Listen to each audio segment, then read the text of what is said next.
நம்ம ஏதோ ஒன்று பேசினாலே வந்து உடனே ஒரு கதை ஒன்று கட்டி இப்படி ஒன்று பண்ணோம் அப்படி ஒன்று பண்ணோன்னு சொல்லிட்டு நம்ம அண்ணன்களே நமக்கு எதிராக நிறுத்துறது இதெல்லாம் ரொம்ப கடுமை, ரொம்ப ரொம்ப கவலையாக இருக்குது. அப்படியெல்லாம் கிடையாது. அண்ணன் திருமாவளவனுக்கு நான் சொல்லிக்கிறேன், தயவு செஞ்சு உங்களுக்கு எதிராக நாங்கள் ஒரு காலம் இருக்க மாட்டோம்னா. உங்களுக்கு எதிராக நாங்கள் இருக்கணும். எங்களுடைய குரல் நீங்க, எங்களுடைய குரல் நீங்க. உங்களை நாங்கள் ஒரு காலம் விட்டுவிட மாட்டோம். உங்களை ஒரு காலம் நாங்கள் விட்டுவிட மாட்டோம். உங்க கூட தான் நிற்போம். ஒவ்வொரு அண்ணனுக்கும் சொல்றேன். ஆம்ஸ்ட்ராங் அண்ணன், ஆம்ஸ்ட்ராங் அண்ணன் பகுஜன் சமாஜ் கட்சி,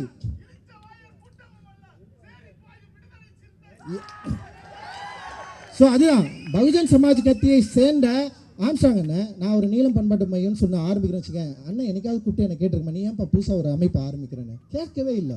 நிறைய பேர் போயிட்டு அண்ணங்கிட்ட போயிட்டு என்ன கம்ப்ளைண்ட் பண்ணியிருக்காங்க. அவர் என்ன சொன்னா தெரியுமா? எதுவுமே சொல்ல, தம்பி இருக்கட்டும், தம்பி பண்ணிட்டோம். அப்படிதான் எல்லா இயக்கங்களும்.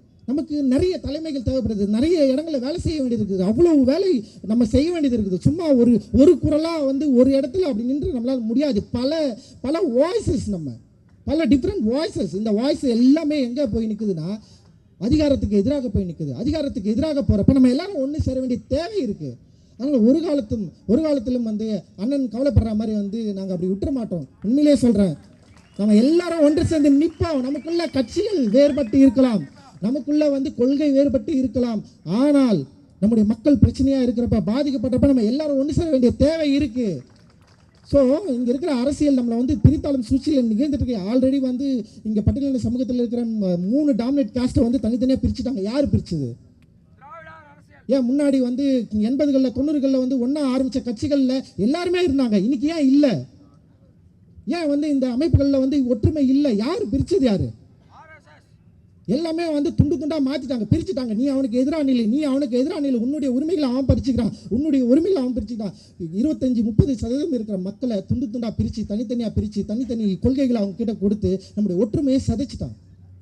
நம்ம ஒற்றுமையாக இருந்தால் 30%, 25% இருக்க மக்கள் நம்முடைய பிரதிநிதித்துவத்துடைய வலிமையை நம்மளால் நம்ம வந்து எவ்வளோ பெரிய ஒரு பவர்ஃபுல்லான மக்களை நம்ம இருக்கிறோம், டிமாண்டட் கம்யூனிட்டியாக இருக்கிறோம். அந்த டிமாண்ட் கம்யூனிட்டியை உடைச்சி செதறி ஸ்கேட்டடாக மாறி நீ தெரியாது சொல்லி நம்முடைய ஒற்றுமைக்கு பெரிய ஒரு விலையை பேசி இன்னைக்கு வந்து தனித்தனி குழுக்களாக, தனி அமைப்புகளாக இருக்கிறப்போ அட்லீஸ்ட் பிரச்சனைகள் அடிப்படையில் நம்ம எல்லாரும் ஒன்று சேர வேண்டிய தேவை இருக்குது. அந்த தேவையை இங்கே இருப்பவர்கள் உடைப்பதற்கு பல காரணங்கள் இருக்குது. சும்மா எப்போ பார்த்தாலும் வந்து பிஜேபிக்கு எதிரானவர்கள் நாங்கள். நான் தான் சொல்றேன், பிஜேபியின் அடிப்படையான ஆர்எஸ்எஸ்க்கு எதிராக உதித்தவர் பாபா சாஹேப் அம்பேத்கர். ஆர்எஸ்எஸ்க்கு எதிராக நாக்பூரிலேயே மிகப்பெரிய களம் கண்டவர் பாபா சாஹேப் அம்பேத்கர். முதல்ல நல்லா புரிஞ்சுக்கோங்க. பிஜேபி ஒரு காலம் எங்கள் பகுதியில் வராது, வரவும் விட மாட்டோம். நாங்கள் திருப்பி அதுதான் சொல்றோம், பிஜேபிக்கு நேர் எதிரானவர்கள்.